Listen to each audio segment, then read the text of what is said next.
Hello mga mami! Dahil nga maulan dito sa Palawan, naghanap si Aina ng mainit-init na sabaw na pagkain at perfect ang noodles. At syempre, since nasa Puerto Princesa na rin kami, hindi pwedeng hindi subukan ang chaulong, ang isa sa mga sikat sa local food dito. Kumain nga kami sa Bonus Chaulong House, located dito sa Manalo Street, Puerto Princesa.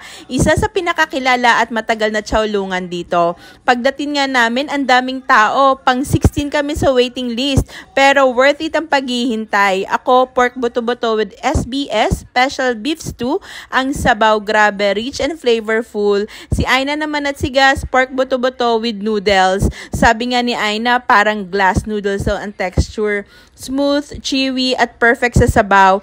Pagkakain nga namin, simut, sarap talaga kahit matagal ang paghihintay. Sulit na sulit sa lasa.